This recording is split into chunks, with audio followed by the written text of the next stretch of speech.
तो last class में हमने अपना चैप्टर जो था वो कंप्लीट कर लिया था। आज हम लोग नए चैप्टर को स्टार्ट करने जा रहे हैं, जो है आपका चैप्टर नंबर 12।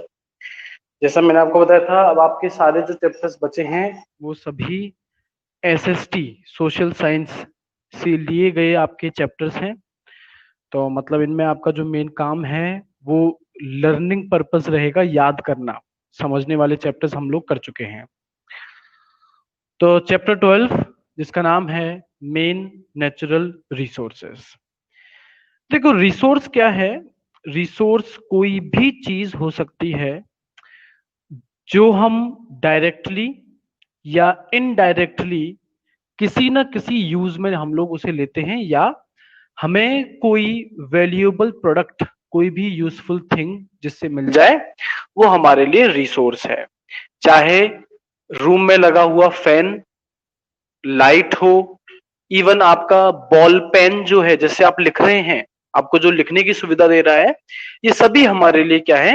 रिसोर्सेज हैं। तो हम अपने और अपने चारों तरफ प्रेजेंट एनवायरनमेंट की बात करें तो एनवायरनमेंट से, नेचर से हम लोग दुनिया भर की चीजें जो हैं वो लेते हैं। बदले में कितना रिटर्न करते हैं ये तो हमें नहीं पता, और बहुत कम रिटर्न कर पाते हैं, पर हम लोग नेचर से बहुत सारी चीजें लेते हैं और उनका इस्तेमाल करते हैं। ना सिर्फ उनका इस्तेमाल करते हैं, पर हम लोग नेचर से मिलने वाली चीजों को ओवर एक्सप्लॉइट भी करते हैं, मतलब लिमिट से ज्यादा इस्तेमाल करते हैं, जिसकी वजह से वो वेस्ट हो जाती हैं और एक्सप्लॉइटेशन के दौरान वो रिसोर्सेज का नंबर कंटिन्यूअसली कम होता चला जाता है। और इस over exploitation of natural resources की वजह से बहुत सारे नेचुरल डिजास्टर जो हैं वो पैदा होते हैं, वो देखे जाते हैं। जैसे कि बात करें फ्लड की, ड्रॉट, लैंडस्लाइड्स, अर्थक्वेक, सुनामी, या इवन एपिडेमिक्स, जो आप कोविड-19 जैसे फैला हुआ है, महामारी फैली हुई है, ये भी नेचुरल रिसोर्सेज के छेड़छाड़ या उनके ओवर एक्सप्लॉइटेशन की वजह से देखी जा सकती है। हम इंडियंस, हमारे जो पुराने जो बुक्स हैं, जो वेद पुराण हैं, जो हमारे होली बुक्स हैं, या हम लोग अपने पूर्वजों की ही बात क्यों ना कर लें, हमारी लाइफ में नेचर का बहुत ज्यादा इंपॉर्टेंट रोल रहा है। चाहे वो फॉरेस्ट हो, आपका सन, सूरज हो, पृथ्वी हो, आकाश हो, जो भी चीजें हैं, हम लोग इन्हें भगवान के रूप मानते हैं। जैसे बोलते हैं ना, सूरज देवता, पृथ्वी माता, धरती माता, है ना, और ऐसे ही वायु देवता होते हैं, अग्नि देवता, जल देवता। तो ऐसे हम लोग जो हमारे नेचुरल रिसोर्सेज हैं, इन्हें हम लोग बहुत पहले से इम्पोर्टेंस जो है वो देते आए हैं, और इवन इनकी हम लोग पूजा, वर्शिप जो है, पूजा पाठ भी हम लोग इनका करते चले आए हैं। माना जाता है हमारे धर्म में, हमारे रिलीजन में, कि कोई भी जो लिविंग ऑर्गेनिज्म है वो 5 एलिमेंट्स का बना होता है ना, जो कि नेचुरल है, ऑब्वियसली जो नेचुरल एलिमेंट्स है। तो सबसे पहले हमारे पास करने के लिए जो टॉपिक आता है वो है टाइप्स ऑफ नेचुरल रिसोर्सेज। कि जो नेचुरल रिसोर्सेज हैं उन्हें अलग अलग बेसिस पर, अलग अलग क्राइटेरियाज के अकॉर्डिंग हम लोग डिफरेंट डिफरेंट क्लासेस में उन्हें डिवाइड करते हैं। ये क्राइटेरिया वैसे तो कई टाइप के हो सकते हैं, पर हम लोग जनरली 3 टाइप्स और 4 टाइप्स के क्राइटेरिया की हम लोग बात करेंगे। सबसे पहला क्लासिफिकेशन है on the basis of development and use. अगर हम लोग डेवलपमेंट एंड यूज की बात करें तो ये नेचुरल रिसोर्सेज 2 क्लासेस में डिवाइड किए जाते हैं। एक है आपका एक्चुअल रिसोर्स, और दूसरा जो है वो है पॉसिबल रिसोर्स। देखो, एक्चुअल रिसोर्स ऐसे नेचुरल रिसोर्स को कहा जाता है जिसके बारे में हमें प्रॉपर नॉलेज हो, जिसको कैसे इस्तेमाल करना है, उसका क्या फायदा है, उसका क्या नुकसान है, उस रिसोर्स की क्वांटिटी, नंबर कितना है, कहाँ वो रिसोर्स पाया जाता है, ये सब चीजें अगर हमें पता हो तो ऐसे रिसोर्स को हम लोग एक्चुअल रिसोर्स या ऐसे रियल रिसोर्स हम लोग कह देते हैं। फॉर एग्जाम्पल कोल, पेट्रोलियम, इनकी हम लोग बात करें तो हमें पता है कहाँ कोल मिलेगा, कहाँ पेट्रोलियम मिलेगा, उसके क्या साइड इफेक्ट्स हैं, कैसे इस्तेमाल में लेना है, कितनी मात्रा उसकी प्रेजेंट है, उससे क्या क्या चीजें हम लोग चला सकते हैं। ये सारी जो नॉलेज है ये हमें पता है कोल एंड पेट्रोलियम के बारे में। तो कोल एंड पेट्रोलियम हमारे लिए एक्चुअल रिसोर्स है। दूसरे हैं आपके पॉसिबल रिसोर्स, ऐसे रिसोर्सेस जिनके बारे में प्रॉपर नॉलेज हमें आज आज हमें प्रॉपर नॉलेज उनके बारे में नहीं है, पर उन रिसोर्सेज में वो पोटेंशियल, वो कैपेबिलिटी है जिसकी वजह से इन फ्यूचर, भविष्य में ये बहुत अच्छे रिसोर्स साबित हो सकते हैं। जैसे जब विंड मिल का आविष्कार, डिस्कवरी नहीं हुई थी, तो उससे पहले हम लोगों को मतलब महसूस, हम लोग सोच भी नहीं सकते थे कि विंड, हवा जो है वो एक बहुत अच्छा रिसोर्स जो है वो साबित होगा। तो पर उस समय हमें पता नहीं था, पर बाद में जब हमने इसकी खोज की तो ये हमारे लिए एक रिसोर्स बन गया। तो उस समय जब तक खोज नहीं हुई थी विंड मिल की, तो ये हमारे लिए एक पॉसिबल रिसोर्स था, है ना। आज की अगर हम लोग बात करें तो लद्दाख में जो यूरेनियम, रेडियो एक्टिव एलिमेंट है, पाया गया है, ये एक पॉसिबल रिसोर्स का एग्जांपल है। इसमें कैपेबिलिटी है फ्यूचर में एक बहुत बढ़िया रिसोर्स साबित होने की। तो ये हमने देखा डेवलपमेंट और यूज के बेसिस पर जो क्लासिफिकेशन हम लोग नेचुरल रिसोर्सेज का कर सकते हैं। दूसरा जो क्लासिफिकेशन है वो इस बेसिस पर है कि आखिर आपका जो रिसोर्स है, नेचुरल रिसोर्स, उसका ओरिजिन क्या है, वो रिसोर्स कहां से निकला है, किससे बना है। इसमें भी हम लोग दो क्लासेस देखते हैं, एक बायोटिक और एक ए बायोटिक। बायो, बायो का मतलब होता है लिविंग और ए बायो का मतलब होता है नॉन लिविंग। अगर कोई लिविंग ऑर्गेनिज्म, चाहे वो प्लांट्स हो, एनिमल्स हो, ह्यूमन बींग्स हो, ये हमारे लिए रिसोर्स साबित हो, तो हम लोग इन्हें कह देते हैं बायोटिक रिसोर्सेस। जैसे गाय है, लिविंग ऑर्गेनिज्म है, उससे हमें मिल्क मिलता है, तो जो काव है वो हमारे लिए एक बायोटिक रिसोर्स है ना। एबायोटिक रिसोर्स की बात करें तो नॉन लिविंग थिंग्स जो कि हमारे लिए रिसोर्स की तरह काम करते हैं, चाहे सॉइल हो, वाटर हो, लाइट हो, एयर हो, ये सभी नॉन लिविंग थिंग्स है, पर फिर भी हमारे लिए रिसोर्स की तरह ये एक्ट करते हैं, इसीलिए हम लोग इन्हें एबायोटिक रिसोर्स कह सकते हैं।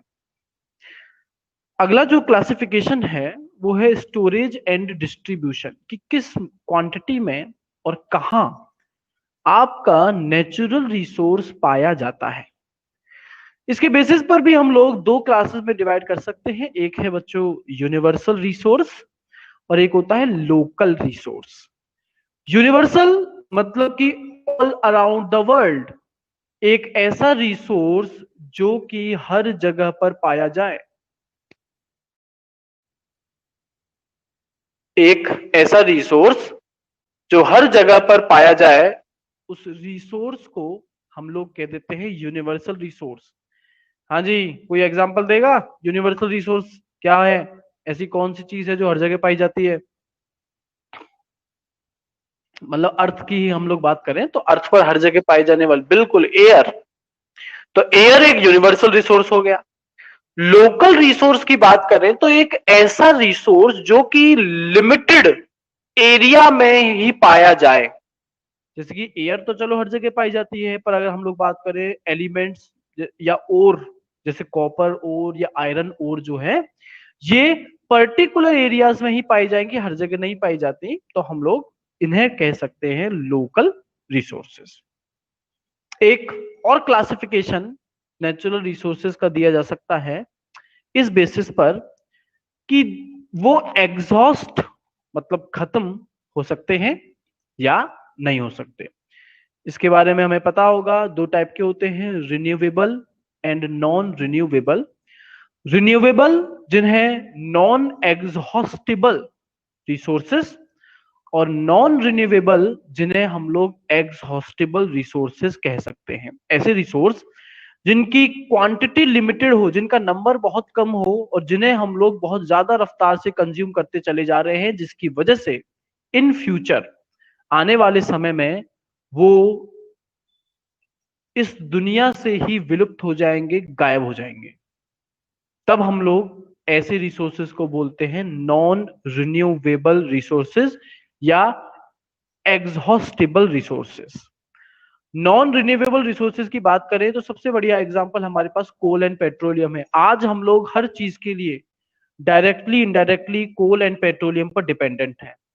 इतने ज्यादा डिपेंडेंट हो गए हैं कि हमें दूसरे रिसोर्सेज जो हैं, भले हमें पता है कि वो रिसोर्सेज है, उनसे भी हमारा काम चल सकता है, पर हम लोग फिर भी कोल एंड पेट्रोलियम पर ही निर्भर कर रहे हैं। इसका ये जो कोल एंड पेट्रोलियम है, एक तो इनका अमाउंट क्वांटिटी लिमिटेड है, दूसरा इनके फॉर्मेशन में मिलियंस ऑफ ईयर्स लग जाते हैं कि भाई इन्हें वापस बनने में बहुत लंबा समय लगेगा, तब तक हम ना रहे, पृथ्वी ही ना रहे, क्या पता। और रिन्यूएबल जिनकी मात्रा बहुत ज्यादा है, ये खत्म ही नहीं हो सकते, चाहे आप बात करें सनलाइट, चाहे आप बात करें एयर की, तो ये आपके लिए रिन्यूएबल रिसोर्सेज साबित होंगे। अब ये रिसोर्सेज हमारी हर टाइप की नीड को फुलफिल करते हैं, और सिर्फ हमारी ही नहीं, ये फ्यूचर में जो जनरेशन आने वाली है उनकी नीड्स को भी सेटिस्फाई करने के लिए कैपेबल है। पर जिन रिसोर्सेस का अमाउंट लिमिटेड है और जिन्हें एक्सप्लॉइट किया जा रहा है, ऐसे रिसोर्सेस को हमें प्रोटेक्शन देनी पड़ेगी कि कहीं हम लोग उनका इतना ज्यादा इस्तेमाल ना कर लें कि फ्यूचर में वो रिसोर्स जो है बचे ही नहीं। तो इस वजह से हम लोग नेक्स्ट हेडिंग पढ़ने जा रहे हैं, जो है मैनेजमेंट ऑफ नेचुरल रिसोर्सेस। इंसान जो है वो अपने सर्वाइवल के लिए, जिंदा रहने के लिए, नेचुरल रिसोर्सेज जो हैं उनका इस्तेमाल बहुत पहले से करते आए हैं। चाहे वेजिटेशन हो या दूसरे एनिमल्स हो, हम लोग उन पर टोटली डिपेंड रहे हैं। पर जैसे जैसे पॉपुलेशन बढ़ती चली गई, इंसान जो है, ह्यूमंस, उनकी जरूरतें जो हैं वो बढ़ती चली गई। इंसान को डेवलपमेंट करना था, ग्रो करना था, एडवांस्ड होना था, तो इसके लिए हमें टेक्नोलॉजी जो है उसकी जरूरत पड़ी। हमने टेक्नोलॉजी को इजाद किया, टेक्नोलॉजी बनाई। और ये जो टेक्नोलॉजी है ये बनाई किस लिए? ताकि ह्यूमन बीइंग्स ज्यादा से ज्यादा नेचुरल रिसोर्सेज का इस्तेमाल अपने फायदे के लिए कर सके। इसी को एक्सप्लॉइटिंग हम लोग कह रहे हैं कि भाई सिर्फ अपना फायदा देखना। अगर आप नेचर से कोई चीज लेते हैं तो नेचर को जब तक वो वापस नहीं करेंगे तब तक नेचर बैलेंस कैसे होगी? तो टेक्नोलॉजी की वजह से नेचर का या नेचुरल रिसोर्सेज का एक्सप्लॉइटेशन बहुत आसान हो गया, क्योंकि पॉपुलेशन की डिमांड बहुत रफ्तार से बढ़ रही थी। तो जितनी ज्यादा डिमांड होती है वहां उतना ही ज्यादा सप्लाई भी होता है। तो सप्लाई ज्यादा करने के चक्कर में हम लोग एक्सप्लॉइट करते चले गए हमारे नेचुरल रिसोर्सेज को। तो नेचुरल रिसोर्सेज के प्रोटेक्शन या मैं कहूं कंजर्वेशन की जरूरत हम लोगों को आज बहुत ज्यादा है, क्योंकि बहुत सिंपल सी चीज है, ये पॉपुलेशन आगे और बढ़ेगी ही, है ना। पॉपुलेशन की नीड को सेटिस्फाई करने के लिए ज्यादा से ज्यादा हमें जरूरत पड़ेगी नेचुरल रिसोर्सेज की। तो ये रिसोर्सेज हम लोग आज ही अगर खत्म कर देंगे तो फ्यूचर में तो हम लोग नीड्स को सेटिस्फाई कर ही नहीं सकते। तो इस वजह से हमें सब पहले मतलब जानना है एक जुडिशियल यूज या कंजर्वेशन ऑफ रिसोर्स का। एक वेल प्लान्ड मैनर में रिसोर्सेज का इस्तेमाल करना जो है कंजर्वेशन कहलाता है। प्लानिंग से इस्तेमाल करना, इक्विटेबिलिटी के अकॉर्डिंग। इक्विटेबिलिटी का मतलब ये नहीं कि एक पर्टिकुलर इंसान को या ग्रुप को ही वो रिसोर्स अवेलेबल हो, उसका इस्तेमाल करने का हक हो। सभी को प्रॉपर हक होना चाहिए उस रिसोर्स का इस्तेमाल करने के लिए। जैसे कि बहुत लंबे समय से आज भी बहुत जगह देखा जाता है कि जो अनटचेबल्स जो कैटेगरी हमने बना दी है, उन लोगों को पानी, जो कुएं से पानी है, वो पानी नहीं लेने लेने दिया जाता। पानी अवेलेबल तो है, नेचर ने तो पानी वहां सबके लिए बनाया है, सबके लिए अवेलेबल कराया है, पर हम लोगों ने वहां पर क्या कर दिया, वहां लिमिट लगा दी उन पर, और उन लोगों के लिए पानी होते हुए भी अनअवेलेबल कर दिया। तो इक्विटेबिलिटी से इस्तेमाल हो और एक सेंसिबल मैनर में हम लोग किसी भी नेचुरल रिसोर्स का इस्तेमाल करें, तब वो कहलाता है conservation of natural resource. Conservation का ये मतलब नहीं है कि आप नेचुरल रिसोर्स का इस्तेमाल ही नहीं करें, बस उन्हें बचा करके रखें, प्रोटेक्ट करके रखें, ये मीनिंग नहीं है। कंजर्वेशन का मतलब है आप अपनी जो जरूरतें हैं, सिर्फ जरूरतें, उन्हें पूरा कीजिए, और बदले में आप नेचर को भी कुछ ऐसा दीजिए जिससे नेचर का ये जो रिसोर्स है, नेचुरल रिसोर्स, ये खत्म ना हो जाए। या कंजर्वेशन का मतलब ये नहीं है कि आप अपनी जरूरतों को पूरा करने के बाद में अपने मुनाफे के लिए, अपने फायदे के लिए जो है नेचुरल रिसोर्सेज को एक्सप्लॉइट करें। भैया आपने देखा कि एक लकड़ी है, आपको बहुत घर की जरूरत थी, आपने चलो जंगल से लकड़ी ली, या फिर आप मान लो सर्दियों में जंगल में फंस गए और आपको सर्दी से बचने के लिए, जानवर से बचने के लिए आग जलानी थी, तो आपने वहां एक पेड़ की डाली को तोड़ा, या सूखी डाली पड़ी थी उसको जला के आग पाली। पर फिर आपने सोचा कि यार ये लकड़ी तो बहुत अच्छे से जलती है, क्यों ना इस लकड़ी के जो पेड़ है, जिस पेड़ से लकड़ी मिली है, उनको काट काट करके मैं आगे मार्केट में बेचूं, ताकि मैं ज्यादा से ज्यादा पैसा कमा लूं। तो आपकी नीड्स अलग थी और आपकी जो ग्रीड है, जो लालच है, वो अलग चीज है। तो हमें अपनी नीड्स को सेटिस्फाई करना है, ना कि ग्रीड को, ना कि लालच को। ठीक है, कंजर्वेशन का ये मतलब होता है। Need for conservation of resources, जरूरत क्यों पड़ी, ऐसा क्या हुआ, इसके लिए हमारे पास कुछ डेटा है। जैसे कि जो वर्ल्ड की पॉपुलेशन है, आज से 200 साल पहले 1.75 बिलियन थी, और आज जो वर्ल्ड की पॉपुलेशन है वो 5.25 बिलियन है, लगभग 4 टाइम्स, 4 गुना जो है वो बढ़ गई है।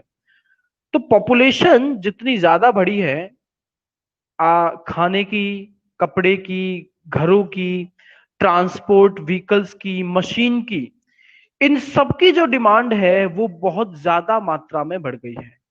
वो बहुत ज्यादा मात्रा में पिछले 200 ईयर्स, लास्ट जो 200 ईयर्स हैं, 200 साल हैं, उनमें ये डिमांड बहुत ज्यादा बढ़ गई है। और इस डिमांड को सेटिस्फाई करने के लिए ह्यूमंस का नेचुरल रिसोर्सेज में इंटरेस्ट और एक्सप्लोइटेशन भी बहुत ज्यादा बढ़ गया है।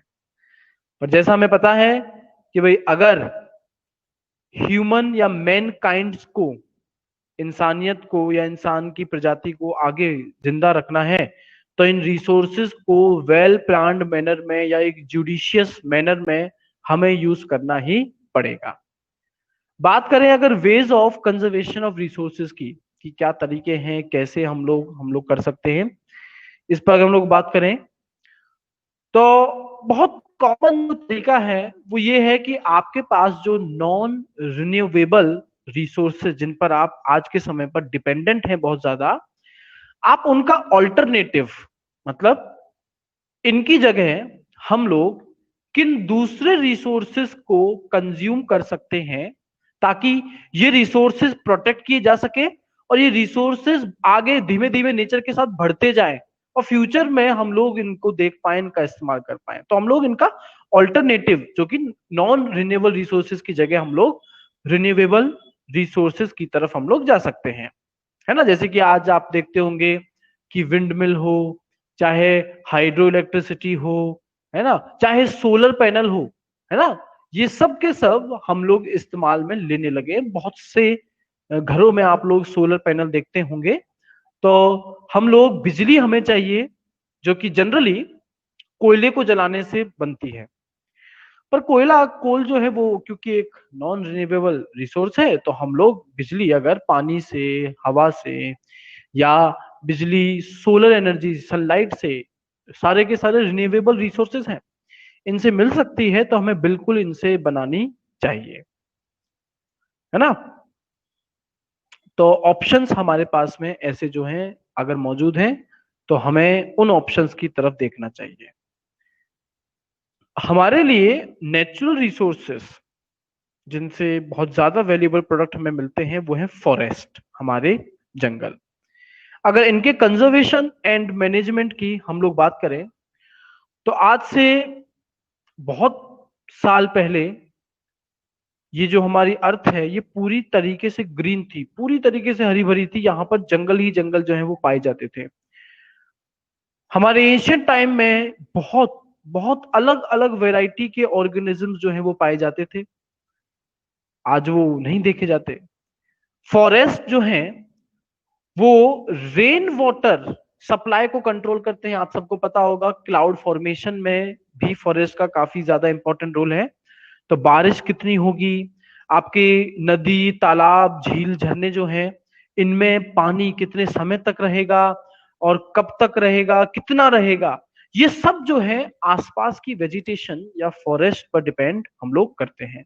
इसके अलावा फॉरेस्ट जो है वो आसपास के एनवायरमेंट में ह्यूमिडिटी लेवल, जो वाटर वेपर है उसके लेवल को भी कंट्रोल करते हैं।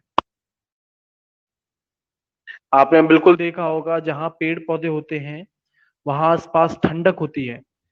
बायोलॉजिकल फिनोमेनन है ट्रांसपिरेशन। हम सभी को पता है कि भाई जो पेड़ होते हैं उनकी लीव्स में छोटे छोटे पोर्स होते हैं जिन्हें हम लोग स्टोमेटास कहते हैं। इन स्टोमेटास के थ्रू वाटर इवोपरेट होता है प्लांट्स में से, और ये जो वाटर है ये आसपास के क्लाइमेट को ठंडा जो है कर देता है। तो ह्यूमिडिटी कंट्रोल में भी प्लांट्स का बहुत ज्यादा इंपॉर्टेंट रोल है। इसके अलावा बहुत सी इकोनॉमिकल प्रोडक्ट्स हैं जो कि हमें पैसा प्रॉफिट देते हैं, जो हमें प्लांट से मिलते हैं, चाहे वो गम हो, चाहे डाई हो, ऑयल्स हो, मेडिसिन हो, ये सभी हमें प्लांट से मिलते हैं या फिर फॉरेस्ट से मिलते हैं। फॉरेस्ट जितना ज्यादा घना होगा वहां उतने ही ज्यादा ऑर्गेनिजम्स आएंगे, रहेंगे और अपने नंबर को बढ़ाएंगे। मतलब कि फॉरेस्ट दूसरे स्पीसीज के कंजर्वेशन के अंदर भी बहुत ज्यादा इंपॉर्टेंट रोल जो है उसे प्ले करते हैं। इसके अलावा फॉरेस्ट बच्चों सॉइल इरोजन को कंट्रोल करने में बहुत ज्यादा इंपॉर्टेंट रोल प्ले करते हैं। सॉइल इरोजन का मतलब होता है removal of top most soil layer. हमारी सॉइल की सबसे ऊपर वाली लेयर में ह्यूमस मौजूद होता है जो कि फॉरेस्ट या फिर प्लांट्स के लिए बहुत ज्यादा जरूरी है। प्लांट्स जब ग्रो करते हैं तो इनकी जो रूट्स हैं, जो जड़ें हैं, वो सारी मिट्टी को बांधे रखती है। तो तेज हवा आए या तेज पानी आए, बाढ़ वगैरह आए, तो मिट्टी कटती नहीं है, सॉइल का इरोजन नहीं होता। पर जहां प्लांट्स ना हो, जैसे कि डेजर्ट एरिया में प्लांट्स नहीं होते, तो वहां मिट्टी हवा से ही एक जगह से उड़ करके दूसरी जगह जाती रहती है और मिट्टी पूरी तरीके से बंजर, बैरन हो जाती है। तो इसका मतलब सॉइल इरोजन को कंट्रोल करके प्लांट्स सॉइल को, लैंड को फर्टाइल बनाते हैं। ठीक है, उसको फर्टाइल बनाते हैं। जैसे जैसे एरिया घटता जाता है फॉरेस्ट का, सॉइल इरोजन बढ़ता जाता है। जो हिल्स हैं, पहाड़ी एरिया जो है, वहां पर ये जो प्लांट्स हैं ये लैंडस्लाइड्स को कंट्रोल करते हैं। तो ये सब जो है कंट्रोल करते हैं प्लांट्स, बहुत ज्यादा इंपॉर्टेंट रोल प्ले करते हैं फॉरेस्ट। अगर फॉरेस्ट कंजर्वेशन की हम लोग बात करें अगर हम लोग फॉरेस्ट को खत्म करने की बात करें, तो खत्म करने से पहले लगभग 15,000 स्पीसीज ऑफ फ्लावरिंग प्लांट्स और इनका just double number of vegetative plant जो हैं, ये जो है पाए जाते थे। इनमें से 15% प्लांट्स स्पीसीज ऐसी थी जो कि हमारे लिए इकोनॉमिक वैल्यू जो है वो कैरी करती थी, जिनसे हमें प्रॉफिट फायदा पहुंचता था।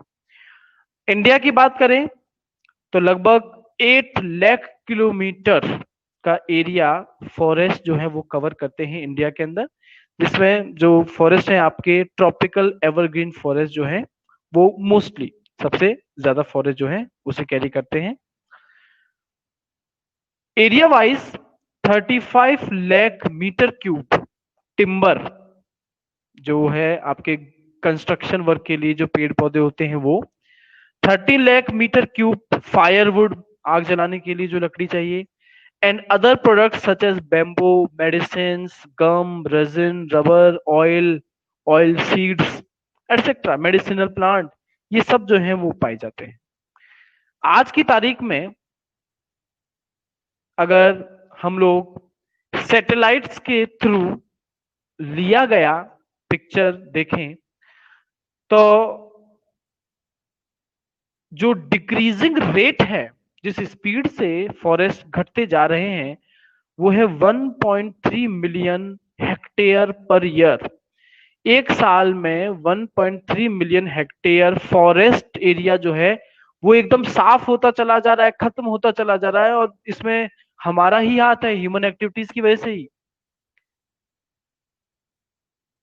पॉपुलेशन इंक्रीज होती चली गई तो अर्बनाइजेशन, सिविलाइजेशन, इंडस्ट्रियलाइजेशन ये बढ़ता चला गया। ज्यादा से ज्यादा हमने कंस्ट्रक्शन वर्क किया, इंडस्ट्री सेटअप की, एनिमल हस्बेंड्री, और इन सभी के लिए हमने किसे कट किया? फॉरेस्ट जो है उन्हें कट किया।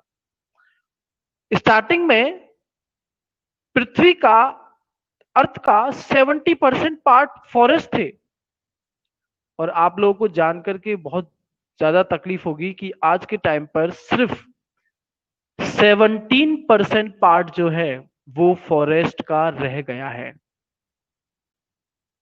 और ये फॉरेस्ट का एक्सप्लॉयटेशन या इनका डिस्ट्रक्शन आज की बात नहीं है, ये बहुत पहले से चला आ रहा है। आप लोगों ने शिफ्टिंग कल्टीवेशन या जूम फार्मिंग का नाम सुना होगा, जिसके अंदर जनरली जो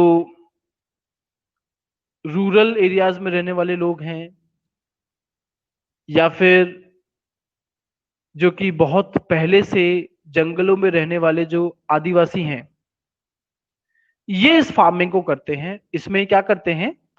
इसमें ये एक पूरे जंगल को काट देते हैं और काटने के बाद इनको आग लगा देते हैं। आग लगने के बाद जो ऐश, जो राख बचती है, वो राख मिट्टी में मिल जाती है। इस ऐश, इस राख के अंदर बहुत सारे न्यूट्रिएंट्स जो है वो मौजूद होते हैं, मतलब सॉइल की फर्टिलिटी काफी ज्यादा बढ़ जाती है। फिर इस लैंड पर ये जो लोग हैं ये फार्मिंग करते हैं, खेती बाड़ी करते हैं, और 2-3 साल तक ही खेती बाड़ी होती है, क्योंकि 2-3 साल में जो प्लांट्स हैं, जो क्रॉप है, वो इन सभी न्यूट्रिएंट्स को पूरी तरीके से कंज्यूम कर लेते हैं, और ये जो सॉइल है इसकी फर्टिलिटी पूरी तरीके से खत्म हो जाती है। मतलब एक तो आपका जंगल भी कट गया, ऊपर से वो जो जमीन है वो बंजर हो गई, अब वहां पर कोई और प्लांटेशन नहीं हो सकती। फिर ये लोग इस एरिया को छोड़ करके दूसरे जंगल को जाकर के सेम इसी तरीके से साफ करते हैं, जलाते हैं, तो आपका फॉरेस्ट भी कट रहा है, ऊपर से जो जमीन है उसकी फर्टिलिटी भी घटती चली जा रही है। तो ये हमारे एंशियंट टाइम से चली आ रही जूम कल्टीवेशन या शिफ्टिंग कल्टीवेशन जो है फॉरेस्ट डिस्ट्रक्शन के लिए रेस्पॉन्सिबल है। जो कि tribal person, tribal peoples, India की अगर मैं बात करूं तो tribal peoples of Nagaland, Mizoram, Meghalaya, Arunachal Pradesh, Tripura, Assam, यहाँ पर जो रहने वाले जो ट्राइबल पीपल हैं वो इस जूम कल्टीवेशन को आज भी कैरी फॉरवर्ड कर रहे हैं, आज भी होता है वहां। तो हमारे पास कुछ स्टेप्स हैं जिनकी हेल्प से हम लोग फॉरेस्ट कंजर्वेशन कर सकते हैं। जो पहला स्टेप है, पहला तरीका है, वो है कि डिफॉरेस्टेशन, मतलब फॉरेस्ट का कट डाउन, और रीफॉरेस्टेशन मतलब फॉरेस्ट का ग्रो करना। इन दोनों की इक्वल रेट होनी चाहिए। आप जितने पेड़ काटते हैं किसी भी वजह से, उतने ही पेड़ आप दूसरी जगह पर जरूर प्लांट कीजिए, बिल्कुल लगाइए। दूसरा, जो एक्सीडेंटल फायर है उसके मेजर्स होने चाहिए। अब भाई जैसे कि फॉरेस्ट फायर, जो कि वैसे नेचुरल रिसोर्स की वजह से भी हो सकती है, अब नेचुरल जैसे बिजली कड़कना, उसका तो हम लोग क्या ही कर सकते हैं। पर ह्यूमन एक्टिविटीज जिनकी वजह से फॉरेस्ट फायर देखी जाती है, उन्हें हम लोग डेफिनेटली कंट्रोल कर सकते हैं। जैसे पेट्रोलिंग होनी चाहिए फॉरेस्ट वगैरह में, स्पेशली नाइट, रात में।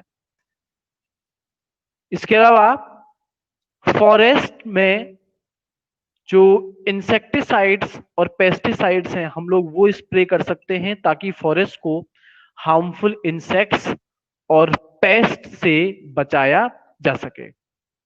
या हम एक काम कर सकते हैं कि जिन प्लांट्स को, ट्रीज को कोई इन्फेक्शन हो गया है, कोई डिजीज हो गई है, और वो डिजीज इन्फेक्शियस है, मतलब उस प्लांट से दूसरे प्लांट्स को भी होगी, उस केस में उस इन्फेक्टेड प्लांट को हम लोग कट कर सकते हैं ताकि दूसरे प्लांट्स को कंजर्व किया जा सके। इसके अलावा हमें सबसे पहले या सबसे ज्यादा प्रायोरिटी उस फॉरेस्ट को देनी चाहिए कंजर्वेशन के लिए जिस फॉरेस्ट में डाइवर्सिटी सबसे ज्यादा है। भाई एक फॉरेस्ट है जिसमें सारे के सारे प्लांट्स एक ही जैसे हैं, और एक दूसरा फॉरेस्ट है जिसमें हर तरीके के प्लांट जो है वो पाए जाते हैं। तो हमारी प्रायोरिटी उस डाइवर्स फॉरेस्ट को कंजर्व होने की चाहिए, है ना, उसे हम लोग को प्रोटेक्ट करने पर प्रायोरिटी देनी चाहिए। नेक्स्ट जो है अपने पास में स्टेप, वो हो सकता है कि जूम फार्मिंग, शिफ्टिंग कल्टीवेशन, इसको बैन किया जाए। ये नहीं होना चाहिए, बिल्कुल नहीं होना चाहिए। या अगला स्टेप की अगर हम लोग बात करें तो हम लोगों को डिफॉरेस्टेशन का जो कॉज है, अब चाहे जनरली डिफॉरेस्टेशन लकड़ी के लिए होता है, घर बनाने के लिए। अब घर जो है वो लकड़ी से तो बनता है, पर हमें पता है कि भाई पत्थर, ईंट, इनसे भी बनता है। तो हम लोग इनके अलावा ऑल्टरनेटिव मेथड जो है उसका इस्तेमाल कर सकते हैं। हम अगर अगर हमारे पास में ऑप्शन है तो बिल्कुल हम लोग उसका इस्तेमाल कर सकते हैं। या जब हम लोग डैम्स, बांध वगैरह बनाते हैं, तब हम लोग इस चीज को जरूर देखें कि कहीं उस डैम कंस्ट्रक्शन के दौरान हमारी वेजिटेशन जो है वो डिस्ट्रॉय तो नहीं हो रही, उसको तो नुकसान कहीं नहीं पहुंच रहा। ऐसा होता है कि भाई आपने बांध बना दिया, जब इस बांध में पानी भरेगा तो सारी की सारी वेजिटेशन डूब जाएगी, और डूब जाएगी तो खत्म हो जाएगी, तबाह हो जाएगी। इतना ही नहीं, इस वेजिटेशन को जब बैक्टीरिया क्या करेगा, कंज्यूम करेगा, डिस्ट्रॉय करेगा, तो वो बैक्टीरिया CO2 गैस रिलीज करता है और मीथेन गैस रिलीज करता है। ये दोनों ग्रीन हाउस गैसेस हैं जो कि ग्लोबल वार्मिंग के लिए रेस्पॉन्सिबल हैं। तो इस पर हम लोग काम कर सकते हैं। या हमारे पास में एक स्टेप है कि हम लोग दूसरे लोगों को अवेयर कर सकते हैं कि फॉरेस्ट जो है उनसे कितने ज्यादा फायदे हैं, या डिफॉरेस्टेशन का कितना ज्यादा नुकसान हमें इंसान को झेल सकता है इंसान। चिपको आंदोलन, आपने बिल्कुल ये नाम सुना होगा। चिपको आंदोलन जैसे आंदोलन हम लोग चला सकते हैं जिससे कि सोशली लोग बाग जो हैं वो अवेयर हों, अच्छा मैसेज लोग बागों तक जाए। एक स्टेप है सोशल फॉरेस्ट्री। सोशल फॉरेस्ट्री हम लोग बोलते हैं जब सोशल बेनिफिट के लिए, सोसाइटी के बेनिफिट के लिए, ह्यूमन मैनकाइंड के लिए हम लोग जो फॉरेस्ट्री करते हैं उसे सोशल फॉरेस्ट्री बोलते हैं। चाहे खेती इस तरीके से करना कि ज्यादा से ज्यादा प्लांट ग्रो करें, ज्यादा से ज्यादा हमें और नेचर को फायदा हो, या प्लांटेशन बहुत बड़े लेवल पर करना, चाहे गांव वाले मिलके करें, चाहे गवर्नमेंट करे। या आपने देखा होगा जहां प्लांटेशन की रिक्वायरमेंट बहुत ज्यादा है वहां वेल प्लांट मैनर में प्लांटेशन करना। जैसे आपने हाईवे के बीच में डिवाइडर में या हाईवे के अक्रॉस रोड के दोनों तरफ आपने प्लांट्स देखे होंगे। बहुत ज्यादा इंपॉर्टेंट रोल है उनका, बहुत ज्यादा। पहला तो ये कि भाई वहां पॉल्यूशन बहुत होता है, उस पॉल्यूशन को कंट्रोल करना। दूसरा, वहां नॉइज पॉल्यूशन भी बहुत है, उस नॉइज पॉल्यूशन को भी प्लांट्स कंट्रोल करते हैं। तीसरा, डिवाइडर के बीच में प्लांट्स को लगाने का एक फायदा यह है कि जब दोनों रोड पर अपोजिट साइड में कोई व्हीकल चलते हैं तो रात के टाइम पर जो हेडलाइट है उसका रिफ्लेक्शन या फॉक्स जो है ड्राइवर की आंखों पर पड़ता है, तो ड्राइवर कुछ देख नहीं पाता। तो उसको भी बीच में डिवाइडर में के बीच में प्लांट्स लगाने से कंट्रोल किया जा सकता है। तो सोशल फॉरेस्ट्री होनी चाहिए। इसके अलावा फॉरेस्ट डिपार्टमेंट जो हमारी गवर्नमेंट है उसे कुछ सख्त कानून, एकदम strict decisions, strict rules and regulation बनानी चाहिए। और उन रूल्स एंड रेगुलेशन को स्ट्रिक्टली फॉलो करवाना चाहिए कि भाई रूल्स एंड रेगुलेशन अगर फॉलो ना हो तो एक बहुत मोटा फाइन, ऐसा फाइन लगाया जाए कि इंसान डरने लग जाए। जैसे कि आपने देखा था कि ट्रैफिक रूल्स में चेंजेस आए थे, फाइन बहुत ज्यादा हो गया था, तब हर कोई प्रॉपरली हेलमेट पहन करके चलता था, एकदम ध्यान से, कोई रूल वगैरह नहीं तोड़ते थे। तो इसी तरीके से अगर स्ट्रिक्ट रूल्स बनेंगे, रूल्स का इम्प्लीमेंटेशन होगा, रूल्स फॉलो किए जाएंगे और ना फॉलो करने वाले पर स्ट्रिक्ट एक्शन लिया जाएगा, तब हम लोग चाहें तो फॉरेस्ट जो है उन्हें कंजर्व कर सकते हैं।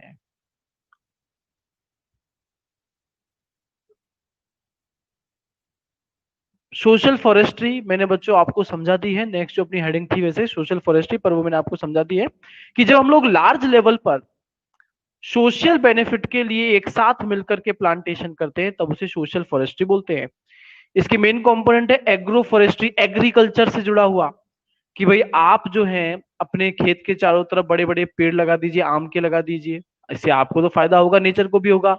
आप कंटिन्यूअसली एक ही तरह की क्रॉप ग्रो मत कीजिए भाई, क्योंकि जो मिनरल न्यूट्रिएंट्स हैं, एक ही तरह की क्रॉप ग्रो करोगे तो वो क्रॉप सॉइल से ले लेगी।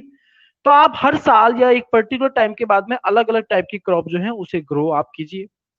या पब्लिक प्लेसेस पर प्लांटेशन होना चाहिए। विलेजर्स जो गांव वाले हैं उनको मिलकर के प्लांटेशन करनी चाहिए। गवर्नमेंट या जो एनजीओज हैं, नॉन गवर्नमेंट ऑर्गेनाइजेशन, उन्हें आपस में कोऑर्डिनेट करके मिलकर के प्लांटेशन करना चाहिए सोसाइटी के वेलफेयर के लिए। तो चलिए बच्चों, इस चैप्टर को हम लोग नेक्स्ट क्लास में कंटिन्यू करेंगे।